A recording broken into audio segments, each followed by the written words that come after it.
Bueno, shalom para todos. Hoy venimos con esta porción de la Torá. La parashá Nasoa es un recuento.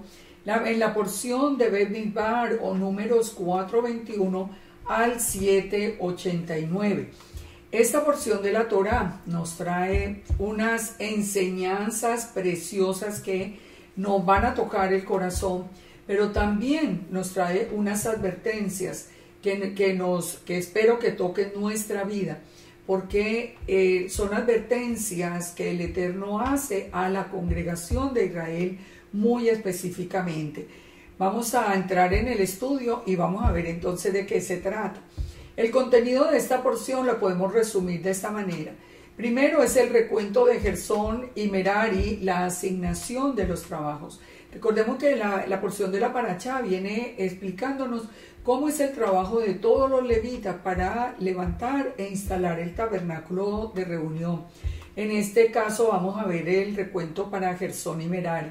Vamos a ver también la limpieza del campamento, las leyes de la restitución, las leyes de los celos, las leyes del nazareo, la bendición arónica y el dar voluntariamente.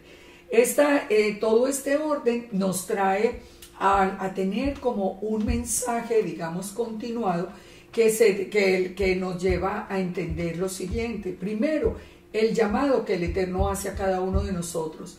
En segundo lugar, remover lo que no pertenece a la imagen del Eterno, la limpieza de nuestras vidas.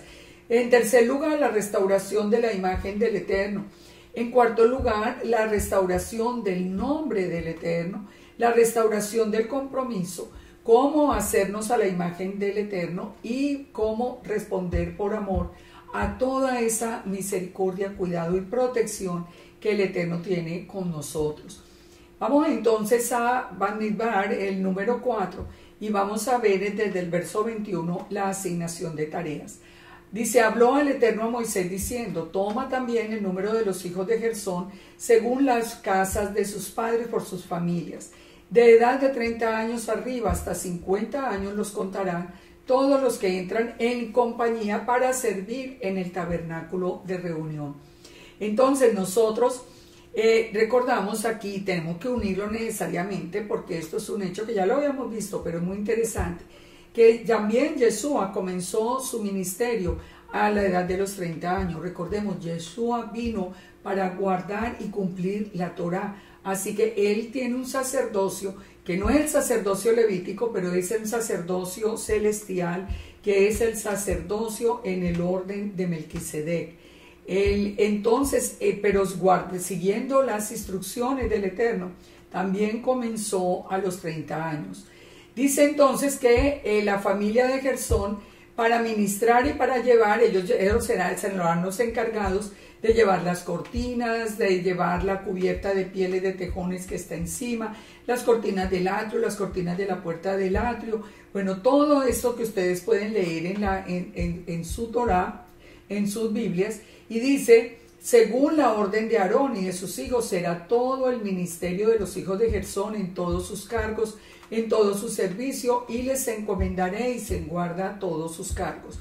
Este es el servicio de la familia de los hijos de Gersón en el tabernáculo de reunión, y el cargo de ellos estará bajo la dirección de Itamar, hijo del sacerdote de Aarón. Fíjense, miren esto, ¿cuál es la enseñanza detrás de todo esto? Porque pudiéramos leer detalle por detalle, pero ¿cuál es la enseñanza que nosotros podemos sacar de acá? El capítulo 4, todo comienza con la instrucción detallada de lo que cada grupo de levitas tenía que hacer. Estaban dirigidos por Aarón. Nosotros tenemos que entender algo que es muy importante. Es el Eterno el que designa la tarea que nosotros vamos a cumplir dentro del campamento. Miren, esto es un llamado muy importante. No tomen ustedes la decisión de: no, es que yo quiero ser pastor, es que yo quiero ser maestro, es que yo quiero ser esto.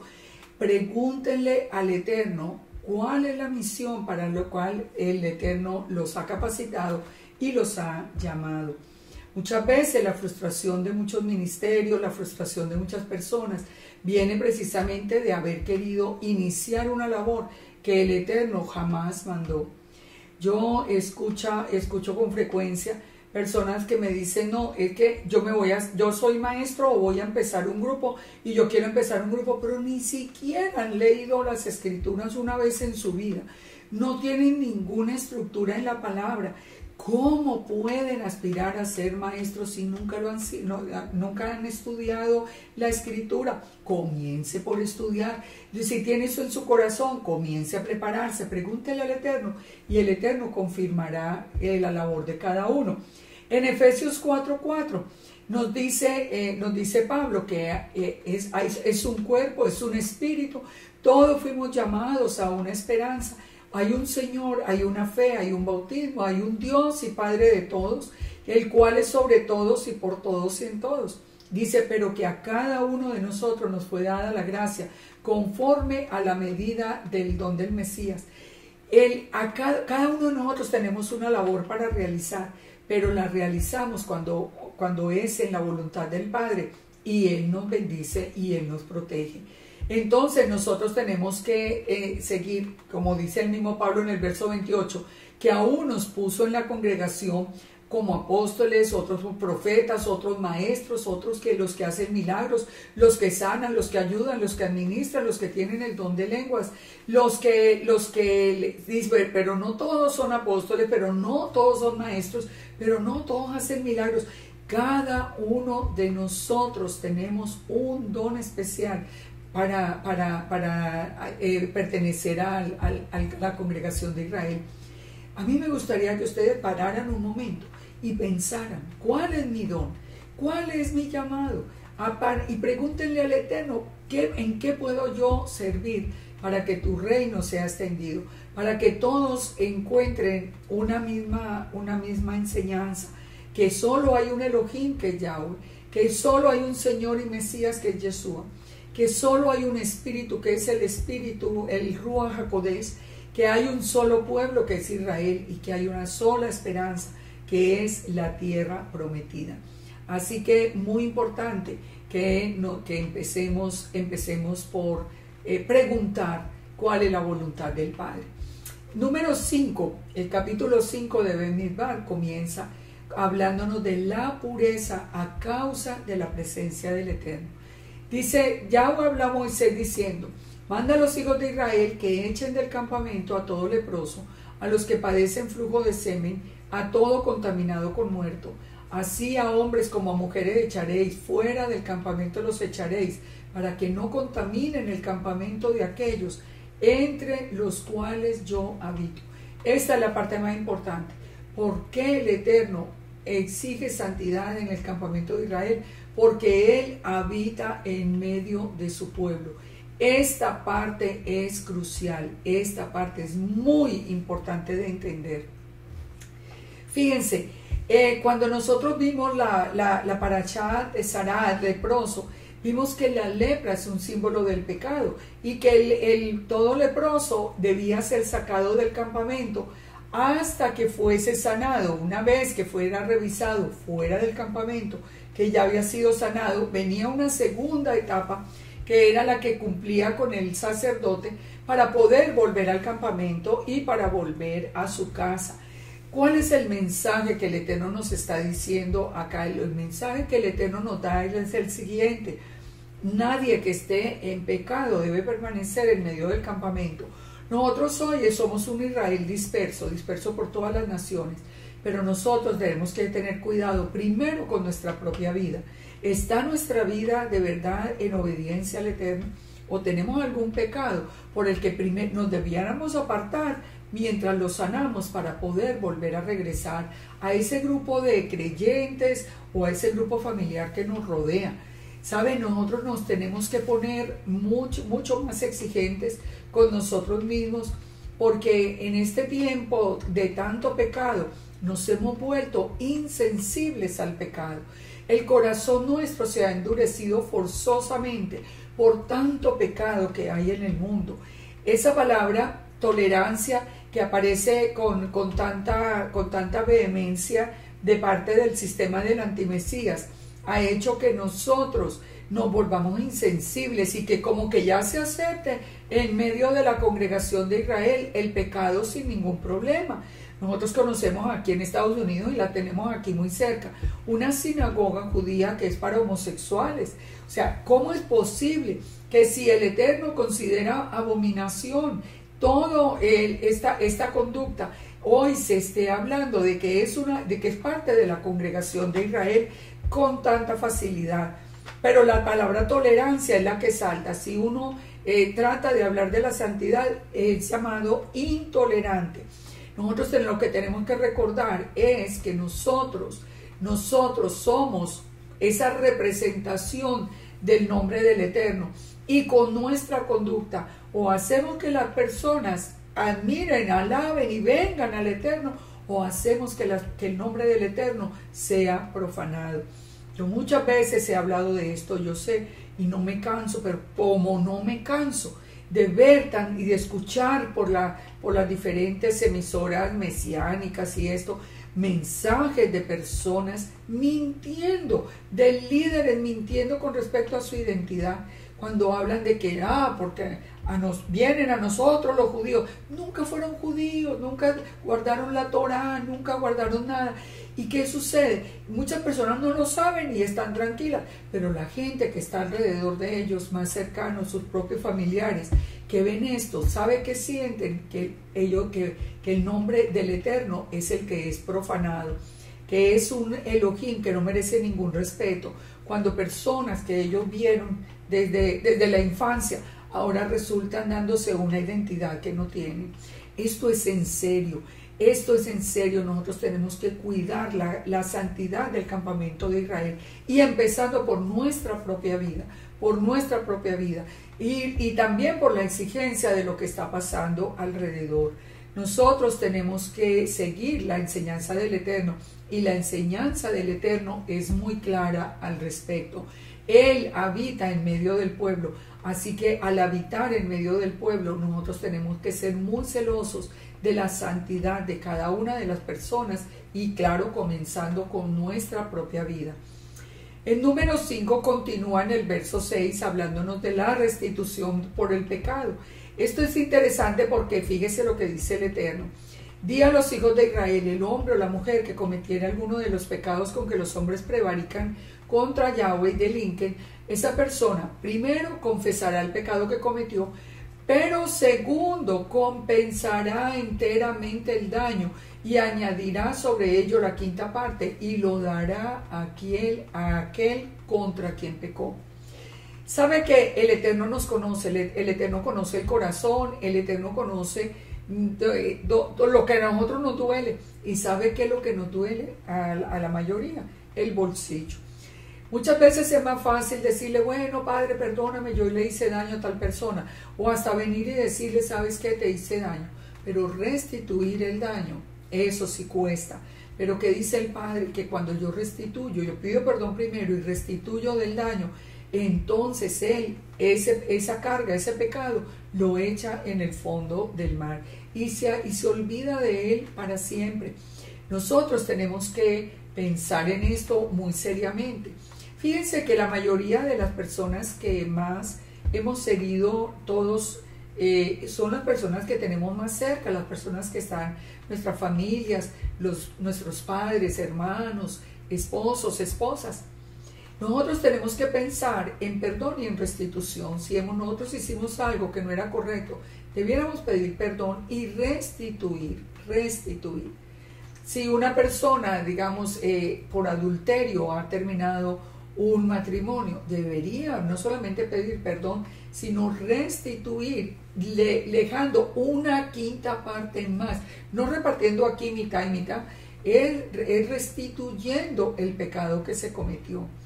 Todo esto es lo que nos enseña el Eterno, pero nos sigue diciendo algo que es muy interesante. Si ya la persona no está y esa persona no tuviera un pariente próximo para darle la restitución, entonces la restitución se le debe dar al Eterno. Esa restitución debía ser llevada al templo y entregada al sacerdote, y la ofrenda entregada al sacerdote sería del sacerdote. Al final, pues el Eterno, claro que no necesita de nada de lo nuestro, pero nos quiere enseñar algo muy importante, que pecar trae consecuencias. Mire, si nosotros cumpliéramos con la Torá literalmente, yo les aseguro que dejaríamos de pecar, porque cuando vamos y restituimos al uno y restituimos al otro, y restituimos de pronto en la compañía donde donde alguien se sacó algo o alguna cosa, cuando nosotros empecemos a restituir, yo les aseguro que más bien aprendemos la lección y no volvemos a pecar. Es que el Eterno nos enseña de una manera didáctica, y como Él conoce el corazón, Él sabe que realmente lo que más duele, discúlpenme la voz, pero he estado enseñando muchísimo, pero el Eterno sabe qué es lo que a nosotros más nos duele, y por eso nos enseña de esa manera, para que nuestra conducta sea revisada desde el amanecer hasta el anochecer y vivamos para agradar al Todopoderoso. Número 5 continúa con una enseñanza que en mi concepto es de las enseñanzas más hermosas que nosotros tenemos, que es la ley de los celos, las leyes de Sotá, las aguas amargas. Esta enseñanza que realmente, que yo sé que ya muchos de ustedes conocen, pero esta enseñanza nos une de una manera especial a Yeshua, recordando que el fin de la Torá es el Mesías, encontrar a Yeshua en cada capítulo de la Torá. Miremos qué nos dice Números 5:11. Habló el Eterno a Moisés diciendo: habla a los hijos de Israel y diles: si la mujer de alguno se descarriare y le fuere infiel, y alguno cohabitare con ella, y su marido no lo hubiese visto por haberse ella mancillado ocultamente, ni hubiere testigo contra ella, ni ella hubiera sido sorprendida en el acto, pero viniere sobre él espíritu de celos, y tuviere celos de su mujer, habiéndose ella amancillado, o viniere sobre él espíritu de celos, y tuviere celos de su mujer, no habiéndose ella amancillado, entonces el marido traerá a la mujer al sacerdote, y con ella traerá su ofrenda, la 10ª parte de una efa de harina de cebada. No echará sobre ella aceite ni pondrá sobre ella incienso, porque es ofrenda de celos, ofrenda recordativa que trae a la memoria el pecado. Fíjense, ustedes pueden leer todo. Yo les sugiero que ustedes lean de manera detallada Números 5 del 11 en adelante. Vamos a hacer un análisis de esto porque esto es muy interesante. Una cosa era que la mujer fuera sorprendida en adulterio. Ya sabemos, tenían que ser apedreados. Pero aquí no, aquí solamente el esposo sospecha que la mujer le fue infiel. Entonces, viene el Eterno, da toda una instrucción para seguir, para confirmar que esa mujer sí fue infiel realmente o no. O puede salir perfectamente bien librada delante de todo el pueblo. Entonces, vamos a ver no solamente en qué consistía estas leyes de Sotá, estas leyes de los celos, sino que vamos a ver de qué manera se aplicó. Saben que una cosa que es muy interesante es que en el judaísmo se dice que estas leyes nunca se aplicaron, que no, como que no existe un récord de que se hubiera hecho en la práctica, se hubiera aplicado este mandamiento. Y puede ser cierto, porque este mandamiento apunta directamente a Yeshua en el madero, a Yeshua en la cruz. Miremos por qué. Resumamos el proceso para que lo entendamos. Dice, si un hombre sospecha que su mujer le fue infiel, pero no hay testigos, nadie lo vio, entonces el hombre traerá a la mujer al sacerdote y trayendo una ofrenda por el pecado. El sacerdote presentará a la mujer delante del Eterno y la presentará también en público delante del pueblo. Y tomará agua limpia en un vaso de barro y pondrá en ella polvo del tabernáculo. Esto fíjense qué interesante. Él tomará agua limpia en un vaso de barro y pondrá polvo del tabernáculo.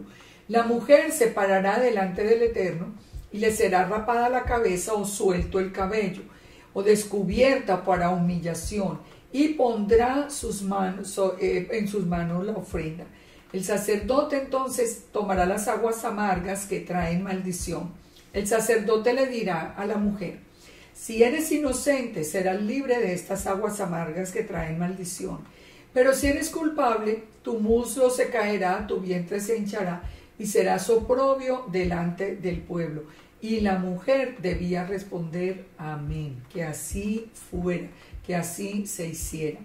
El sacerdote entonces escribirá las maldiciones en un libro y las borrará con las aguas amargas, y le dará a beber las aguas amargas a la mujer. Después tomará la ofrenda y la mecerá delante del Eterno. Una parte se quemará en el altar y de nuevo le dará las aguas. Si es culpable, sufrirá las consecuencias, pero si la mujer era inocente, será libre y será fecunda. Entonces, cuando nosotros leemos por primera vez este mandamiento, nosotros decimos: oye, esto tan raro, esto no lo entiende nadie. Esto no lo entiende nadie. ¿Qué es lo que está diciendo?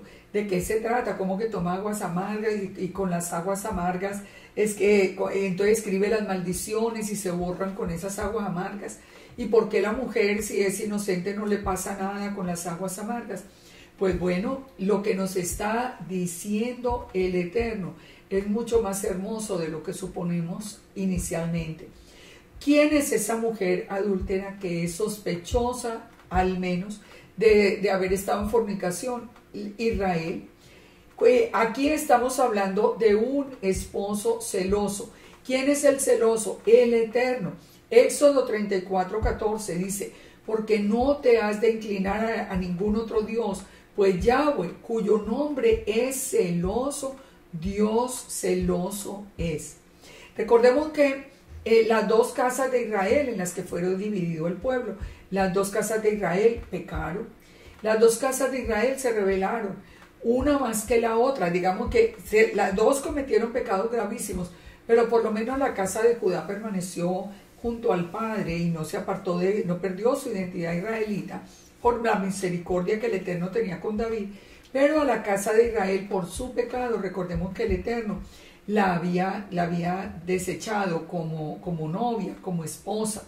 Así que esa prueba había que hacerla, porque Yeshua venía para buscar primero, dice, las ovejas perdidas de la casa de Israel, según Mateo 15:24, y también para dar su vida por el pueblo de Israel, para perdonar ese pecado y hacer que esa novia pudiera entrar en ese proceso de restauración como una novia sin mancha ni arruga, que pudiese casarse ya en las bodas del Cordero y pudiese ser esa novia de esas bodas tan esperadas.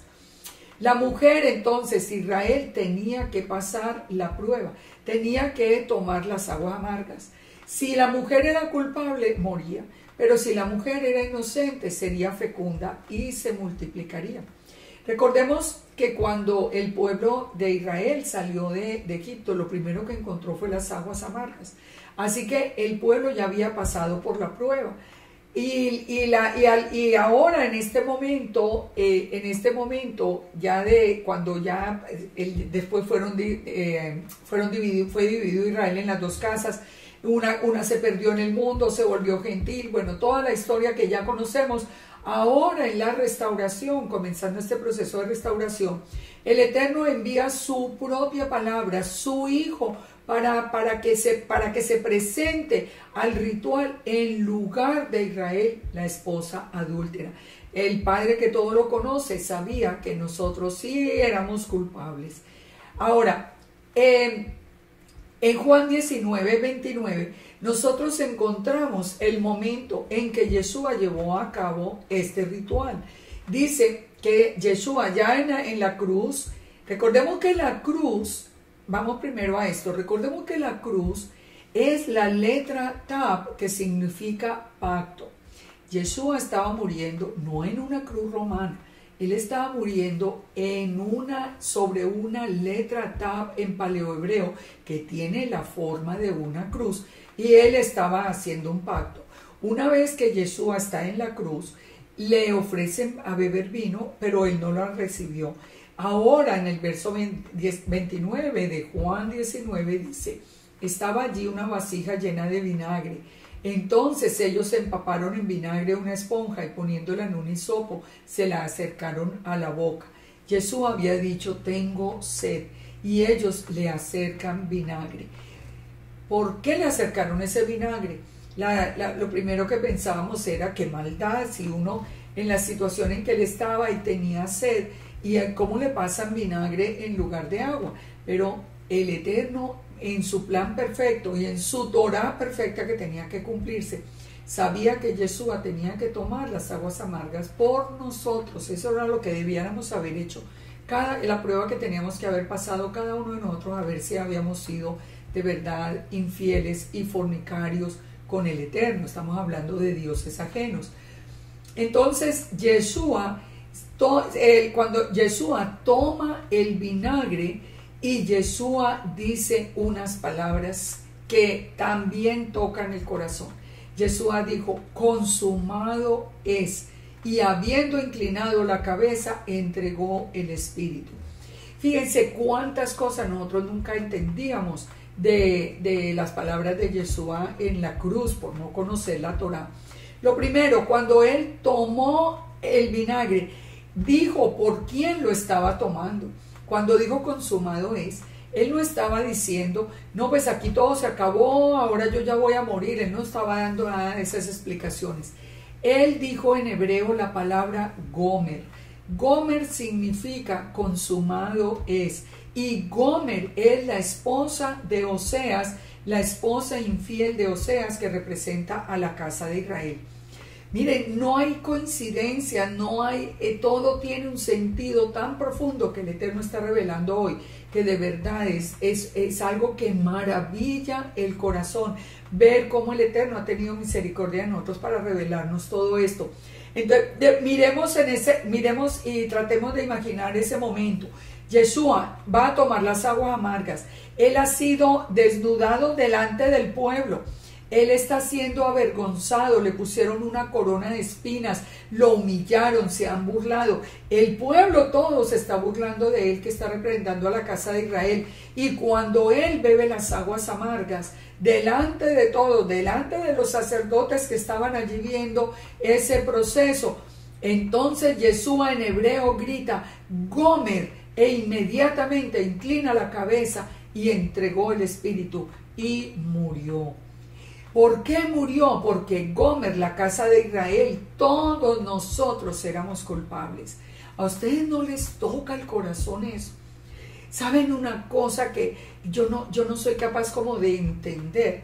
¿Cómo es que hoy tantas personas, entendiendo estas maravillas, son capaces de negar a Yeshua como lo están haciendo todos los días simplemente por parecer judíos? Yo no puedo entender eso.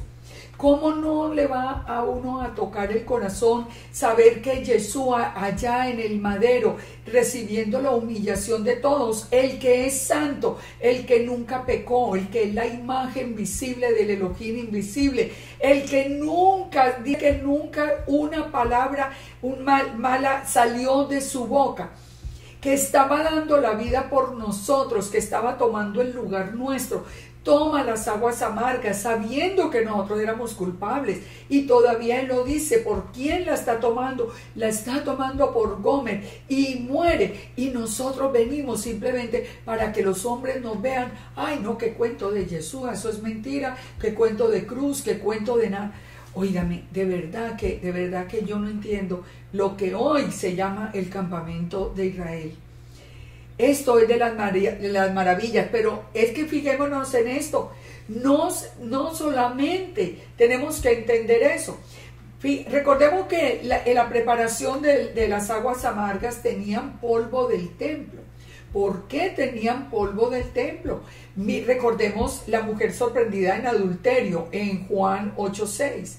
Ustedes recuerdan que todos lo acusaban, pero Yeshua se inclinó y empezó a escribir en la tierra con el dedo. Muy seguramente que esto era alrededor del templo.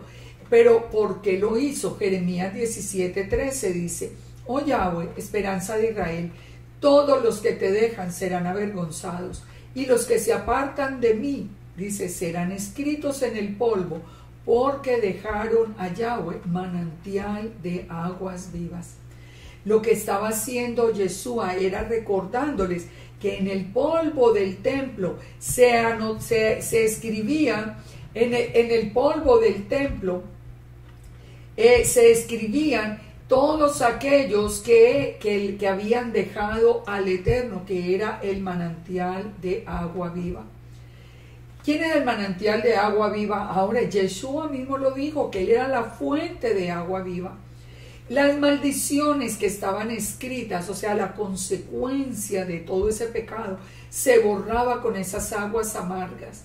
Esas quedaban limpios, venía la limpieza del pecado. Cuando esas aguas vivas, que es Yeshua en este caso, antes era un anticipo profético de Yeshua, ahora es Yeshua. Cuando Yeshua mismo es el que cubre ese pecado que nosotros teníamos, entonces las maldiciones, o sea, la consecuencia de nuestra desobediencia desaparece. Es un plan tan perfecto que ni siquiera lo podemos entender en su verdadera dimensión. Pero nos tiene que hablar, pero nos tiene que mostrar que lo que está sucediendo hoy es muy grave. Lo que se está sucediendo con todo esto de tomar el nombre de Yeshua y ponerlo por el suelo diciendo que es un hombre cualquiera, un pecador, hijo de José y de Miriam, que pecó. Bueno, al hacer esto, nosotros ¿qué estamos haciendo? Como nosotros estamos pisoteando un plan tan perfecto como es el plan de la Torá. Fíjese que dice que en Gálatas 3:13 nos dice que Yeshua nos redimió de la maldición de la ley, hecho por nosotros maldición. ¿Cuándo se hizo por nosotros maldición? Allí en el madero, tomando las aguas amargas. Él las tomó por nosotros, Él las tomó, Él nos quitó la consecuencia del pecado, lo que nosotros teníamos que haber pagado por haber abandonado la identidad israelita y la Torá. Fíjense que entonces nosotros tenemos que mirar que el proceso no comenzó siquiera desde la muerte de Yeshua, que el proceso comenzó con Israel desde la salida de Egipto. Cuando el pueblo de Israel salió de Egipto, lo primero fue que iba a pasar por la prueba de las aguas amargas. Pero ¿qué hizo el Eterno? El Eterno sabía que ese era un pueblo que había sido infiel, porque había vivido en medio de una sociedad pagana. Ahora, también, ¿cómo endulzó las aguas? Un madero, le dijo a Moisés, le dijo que pusiera un madero en el agua y las aguas se volvieron dulces. Ustedes me van a decir a mí que es coincidencia, que el Eterno hubiera determinado que se pusiera un madero en el agua, que era una visión profética del madero de Yeshua, un madero del que ya hoy no me quiere hablar y del que se ridiculiza diciendo que eso es algo cristiano, que trae hoy burlas.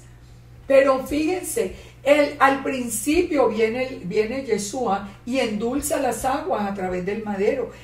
Ahora en la restauración de Israel, Él viene y toma literalmente las aguas por nosotros.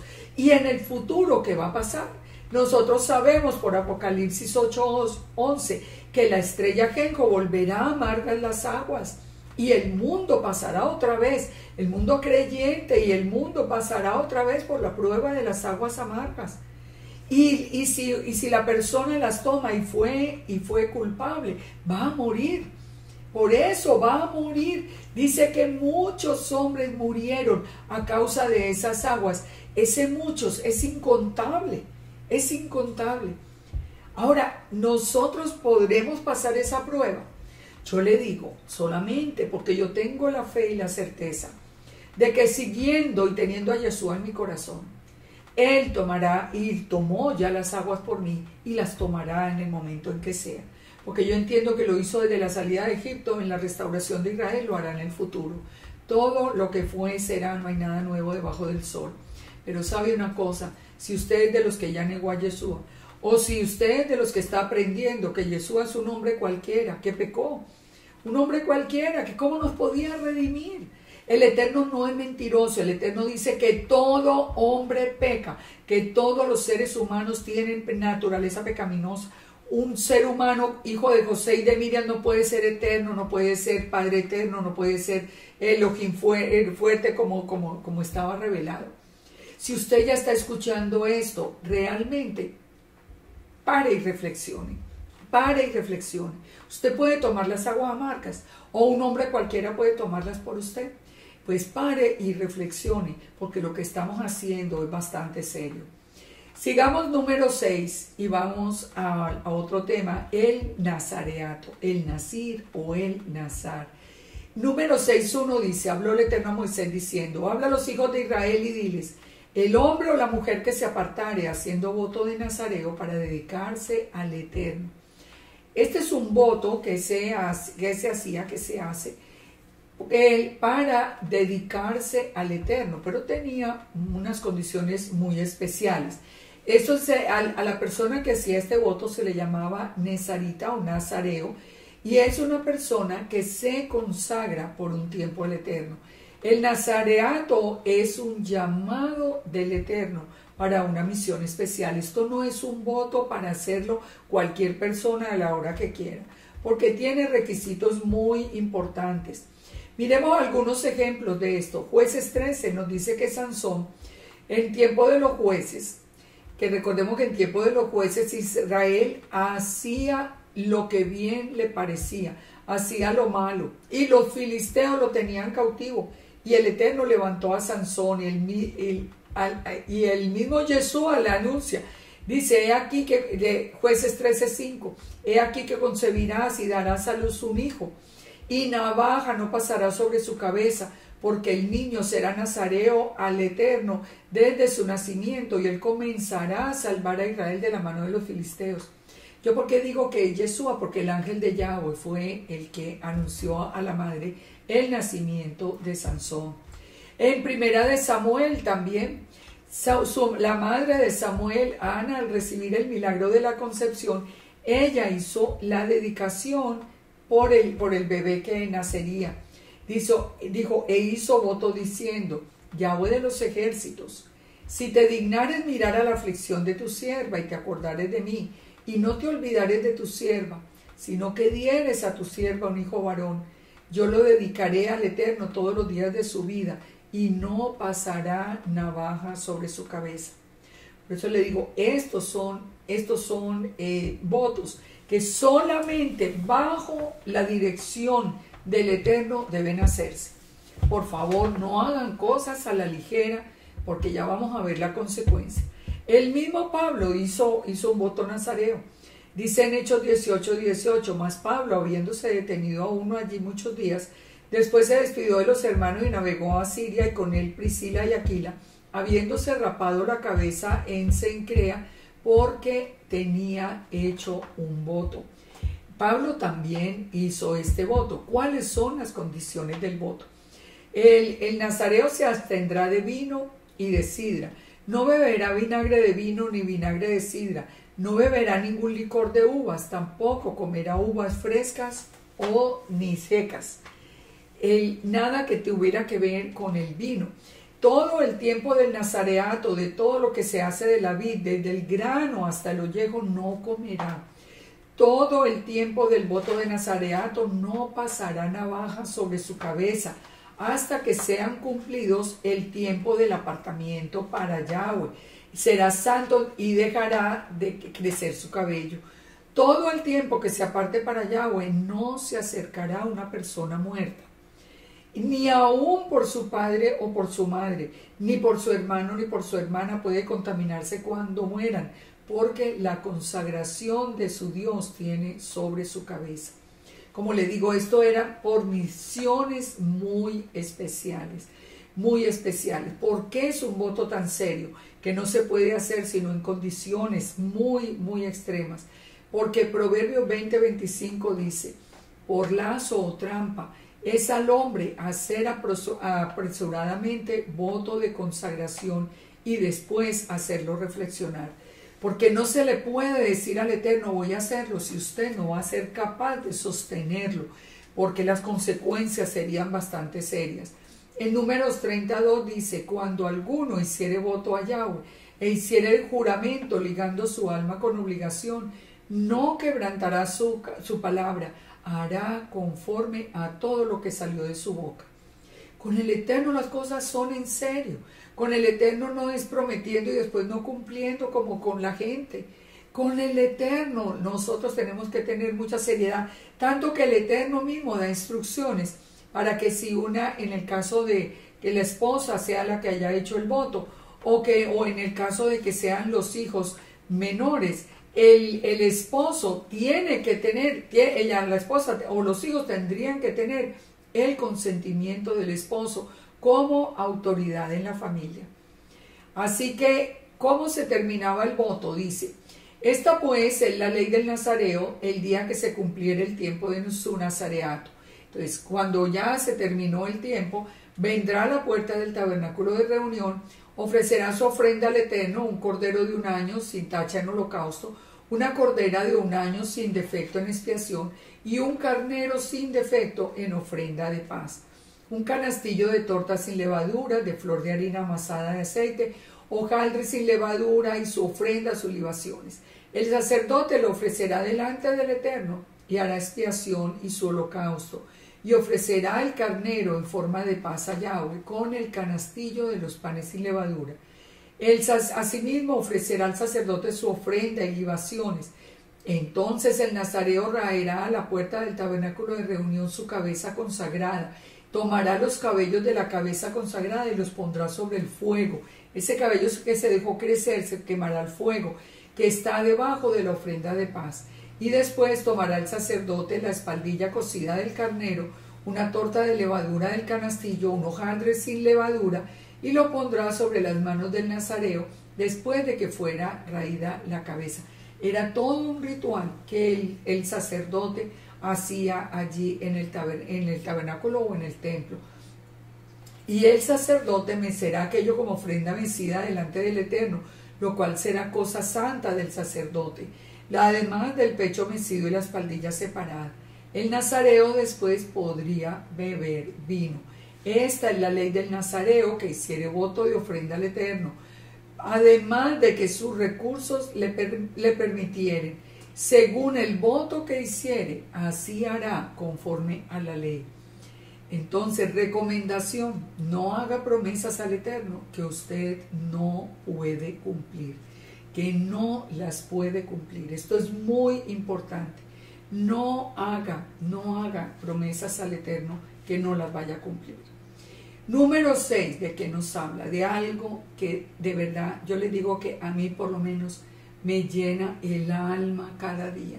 La bendición sacerdotal. Número 6:22 dice, el Eterno habló a Moisés diciendo, habla a Aarón y a sus hijos y diles, así bendeciréis a los hijos de Israel diciendo. Oigan la bendición que es para nosotros, que somos hijos de Israel. Dice, que Yahweh te bendiga y te guarde. Que Yahweh te bendiga y te guarde. Que Yahweh haga resplandecer su rostro sobre ti y tenga de ti misericordia. Que Yahweh alce sobre ti su rostro y ponga en ti shalom, o paz. Y dice, y pondrán mi nombre sobre los hijos de Israel y yo los bendeciré. Entonces, analicemos un poco esta oración para que la entendamos, no solamente para repetirla, para entenderla. Dice, ¿cuáles son que Yahweh te bendiga y te guarde? ¿Cuáles son las bendiciones del Eterno? Todas las bendiciones del Eterno las podemos leer en Deuteronomio 28, pero vienen como consecuencia de la obediencia. Que el Eterno bendiga nuestra obediencia, que el Eterno nos dé un corazón que le obedezca, corazón de carne que ame su mandamiento. Que Él nos guarde, ¿se acuerdan lo que dice el Salmo 121? No se adormecerá ni dormirá el que guarda a Israel. Por eso Él nos bendice, por eso Él es nuestro proveedor, Él es nuestro Señor, Él es el que nos guarda, Él es el que nos cuida, Él es el que nos guía, Él nos da sabiduría, Él nos capacita. Es que nuestro Elohim es vivo, es verdadero. Esta es la bendición que tenemos los hijos de Israel, porque Él no se adormece, Él no nos va a descuidar ni un solo momento. Nosotros podemos vivir confiados. También nos dice, nos habla la bendición sacerdotal del rostro del Eterno. Y el Salmo 83 dice: oh Dios, restáuranos, haz resplandecer tu rostro y seremos salvos. Muéstranos tu rostro, permítenos conocer tu presencia, pero llegar hasta conocer esa presencia del Eterno, a ver el rostro del Eterno, requiere de nuestra decisión de obediencia. Porque es que en Israel no hay nada sin obediencia al Eterno. No existe. Eso de aquí de que porque digo que yo soy de Israel, van a venir las bendiciones. No, solo cuando nosotros nos empeñamos en vivir en una vida de obediencia, el Eterno, las bendiciones nos alcanzan, dice la palabra. Ni siquiera las buscamos. Nos dice que las misericordias del Padre son nuevas cada día. Que Él tenga de nosotros misericordia. Salmo 40:11 dice: Yahweh, no retengas de mí tus misericordias, tu misericordia y tu verdad me guarden siempre. El Eterno tiene un corazón el más amoroso y sensible. Cuando nosotros venimos a Él en arrepentimiento, Él abre sus brazos, Él nos perdona, Él tiene en nosotros misericordia. Lo único que no tolera el Eterno es una persona arrogante en su presencia. Una persona que crea que está por encima del mismo Eterno. De verdad que nos dice la misma palabra, que Él levanta al que se humilla, pero al que se enaltece lo va a humillar delante de los demás. El Eterno no tolera la arrogancia, pero Él está muy cercano al que tiene un corazón humilde, a los que reconocemos que nosotros no somos sino siervos suyos. El Salmo 92:1 dice: bueno es alabarte, oh Yahweh, cantar salmos a tu nombre, anunciar por la mañana tu misericordia y tu fidelidad cada noche. Cada día que vivimos en obediencia, nosotros lo vivimos de verdad poniendo todo nuestra confianza en Él, y vamos a darle toda esa alabanza por la misericordia que vemos a diario. Cuando el Eterno hace brillar su rostro sobre nosotros, las personas ya no nos ven a nosotros, las personas lo ven a Él, las personas ven un reflejo de lo que es nuestro Elohim. De ahí la importancia de que nosotros tengamos una vida en santidad, porque las personas van a ver es ese reflejo de nuestro Elohim, cuando Él hace resplandecer su rostro sobre nosotros, cuando viene esa luz del primer día que separa las tinieblas de la luz, cuando separa el pecado, que nos muestra lo que es pecado, que nos guía a esa restauración completa de nuestro corazón y de nuestra vida. Y dice también que nos bendice con paz, con la palabra shalom. Shalom, ¿qué significa? De acuerdo a la concordancia hebrea, significa, pongan atención, integridad, solidez, bienestar, paz, seguridad, solidez, bienestar, salud, prosperidad, calma, tranquilidad, alegría, amistad en las relaciones humanas, en la relación con el pacto con el Eterno, paz de la guerra, paz como adjetivo. Ustedes quieren esa paz, ustedes quieren ese shalom en sus hogares, primero en sus corazones, después en sus hogares. Ustedes quieren esa paz en su trabajo, queremos paz en nuestros países. Bueno, entonces tomemos la decisión de regresar a la casa, tomemos la decisión de venir en obediencia y de amar al Eterno sobre todas las cosas, tomemos esa decisión, porque de verdad que solamente a través de esa decisión nosotros podemos entender y podemos entender y podemos obtener toda esa bendición que anhelamos. Yo los invito a que por un instante escuchemos esta bendición sacerdotal en la voz de nuestro querido maestro Rico Cortés y de Techubá, que ha sido la radio que está llevando enseñanzas permanentemente. Escuchemos por un momento acá, escuchemos la bendición sacerdotal.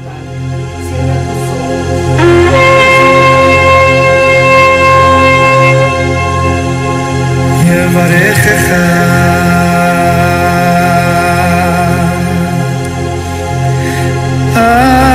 tus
De verdad que le mueve a uno el corazón, ¿verdad? Todo lo del Eterno es tan precioso.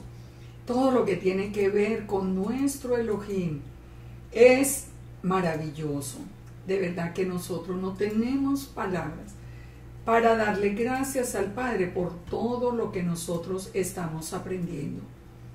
Así que terminemos entonces esta porción de la Torá con lo que nos habla finalmente número 7, las ofrendas para el reino. Número 7 nos dice: aconteció que cuando Moisés hubo acabado de levantar el tabernáculo y lo hubo ungido y santificado con todos los utensilios, y ungido y santificado el altar y los utensilios, entonces los príncipes de Israel, los jefes de las casas de sus padres, los cuales eran los príncipes de las tribus que estaban sobre los contados, ofrecieron y trajeron ofrendas delante del Eterno, 6 carros cubiertos y 12 bueyes, por cada 2 príncipes un carro y cada uno un buey, y los ofrecieron delante del Eterno. Fíjense esto tan lindo. Cuando ya terminó de levantar el tabernáculo, dice que los príncipes de los líderes de todas las tribus de Israel, los jefes, trajeron ofrenda al Eterno. De su corazón le trajeron, y dice que traían las ofrendas, por cada 2 príncipes un carro, cada uno un buey, y los ofrecieron. Entonces fíjense, todo esto fue presentado, dice ahí en el verso 4, dice: y el Eterno habló a Moisés diciendo: tómalos de ellos y serán para el servicio del tabernáculo de reunión, y los darás a los levitas, a cada uno conforme a su ministerio. Entonces Moisés recibió los carros, los bueyes, y los dio a los levitas. 2 carros y 4 bueyes dio a los hijos de Gersón, a los hijos de Merari dio 4 carros, los repartió todos entre todos los levitas que estaban allí trabajando en todas las tareas del tabernáculo. ¿Por qué dice que los levitas, gersonitas y meraritas tenían muchos utensilios para transportar? Por eso recibieron la mayor parte de las ofrendas de los príncipes, de acuerdo a la labor que cada uno desempeñaba dentro de la congregación de Israel. Recibía la ofrenda de parte del pueblo. Números 4:4 decía que el oficio de los hijos de Coat en el tabernáculo sería llevar las cosas más sagradas: el arca del testimonio, la mesa de la proposición, el pan perpetuo, la menorá, el altar. Todo esto, los braseros, las paletas, todo lo más sagrado era responsabilidad de los hijos de Coat. Recordemos que todas estas cosas sagradas solamente podían ser transportadas en los hombros de los levitas, pero estos levitas ni siquiera las podían tocar. Era Aarón y sus hijos los que preparaban. Esto ya lo estudiamos en la porción pasada. Así que toda la responsabilidad del tabernáculo estaba sobre los hombros de los levitas. Entonces, ver uno la interacción de Israel trayendo las ofrendas para ser repartidas entre los que tenían toda esta labor es algo que de verdad nos enseña a nosotros. Las ofrendas se ofrecen una cada día. La primera ofrenda que fue traída fue la de Judá. Dice, los príncipes trajeron ofrendas para la dedicación del altar el día en que fue ungido, ofreciendo los príncipes su ofrenda delante del altar. Y Yahweh dijo a Moisés, ofrecerán su ofrenda, un príncipe un día, otro príncipe otro día, para la dedicación al altar. Y el que ofreció la ofrenda el primer día fue Naasón, hijo de Aminadab, de la tribu de Judá. En segundo día ustedes pueden seguir leyendo cada uno cómo se presentaba uno por uno de los príncipes presentando todas las ofrendas. Y cuando ya pueden seguir leyendo hasta el verso 84, cuando nos dice, esta fue la ofrenda que los príncipes de Israel ofrecieron para la dedicación del altar el día en que fue ungido. 12 platos de plata, 12 jarros de plata, 12 cucharas de oro, cada plato de 130 ciclos, cada jarro de 70, toda la plata de la vajilla, 2400 ciclos al ciclo del santuario, las 12 cucharas de oro llenas de incienso, de 10 ciclos cada cuchara, al ciclo del santuario, todo el oro de las cucharas, 120 ciclos, todos los bueyes. ¿Ustedes creen que eso tenía un costo para cada una de las tribus? Claro que sí. Vimos al principio que el Eterno nos hablaba de restitución, porque Él sabe que el mayor apego que nosotros tenemos en nuestra vida es al dinero y la mayor reacción es para ofrendar. Pero fíjense lo que el Eterno termina diciéndonos en esta parashá. El corazón generoso, el que entiende que yo lo que estoy haciendo para hacer, o lo que están haciendo los demás, digamos en este caso los levitas, cuidando en el tabernáculo para que la presencia del Padre pudiera estar en medio del campamento, tenía un costo. Es que todo tiene un costo. Yo no puedo obtener, ustedes recuerdan cuando David compró la era. David mismo se la iban a regalar y dijo, no, yo tengo que pagar por ella, yo no quiero hacer un sacrificio que nada me cueste. ¿Por qué hoy nosotros queremos que todo venga gratis, que nada de ofrenda, que nada de nada? Porque nuestro corazón está, el que está en el trono del corazón es el dinero y no el Eterno. Cuando nosotros entendemos que estamos en un reino de un Elohim poderoso y generoso, todo lo nuestro es de Él. No tenemos que caminar buscando retribución, dinero, pero por el contrario, ofrendamos para el Eterno, ofrendamos para la obra, ofrendamos para que todo pueda continuar. Todo funciona con dinero, el Padre lo sabe, y por eso es que Él nos está dando toda esta lección. ¿Y qué pasó después de toda la entrega de todas esas ofrendas? Dice que cuando entraba Moisés en el tabernáculo de reunión para hablar con el Eterno, oía la voz que le hablaba encima del propiciatorio que estaba sobre el arca del testimonio, de entre los dos querubines, y hablaba con él. La presencia del Eterno entonces venía. Que todo esto nos haga reflexionar. Yo creo que hoy tuvimos muchas enseñanzas muy lindas. Y yo espero que pasemos este Shabbat reflexionando en cada una de ellas. Revisemos el corazón. ¿Qué tanta santidad hay en nuestra vida? ¿En qué estamos fallando? Restituyamos a las personas que hayamos ofendido. Empecemos a ser generosos con el reino del Eterno. Es que todo esto cuesta. Todo esto cuesta. Nada es gratis. Nadie puede avanzar si no tiene recursos para avanzar. Y cuando nosotros ya somos parte del reino, es una manera de decirle al Eterno, aquí estoy, esta es mi contribución. ¿Cuál es tu ofrenda para el Todopoderoso, para el reino? ¿Cuál es tu ofrenda? Yo quiero que reflexiones en todo esto. reflexiones en las aguas amargas que tomó Yeshua por nosotros. Que reflexiones en esto. El que tomó las aguas amargas por nosotros es Yeshua, que es el Señor del Shabbat. Así que en este Shabbat, que de verdad nuestro corazón regrese en obediencia a la Torá. Que nuestro corazón se ponga delante del Eterno y empiece ese proceso de revisión. Que le pidamos al Eterno que sensibilice nuestro corazón, que nos ponga un corazón de carne, corazón que ame su mandamiento, un corazón que anhele esa agua limpia, y ese corazón que anhele su presencia, y que la bendición del Eterno para los hijos de Israel venga a nuestras vidas. Yo sé que ustedes como yo anhelamos que el Eterno nos bendiga, que nos guarde, que el Eterno haga resplandecer su rostro sobre nuestras vidas, que tenga de nosotros misericordia y que llene nuestras casas, nuestras vidas, nuestros corazones de su shalom, de su paz, de su provisión, de su bienestar. Muchas bendiciones del Eterno y Shabbat Shalom para todos. Shabbat Shalom.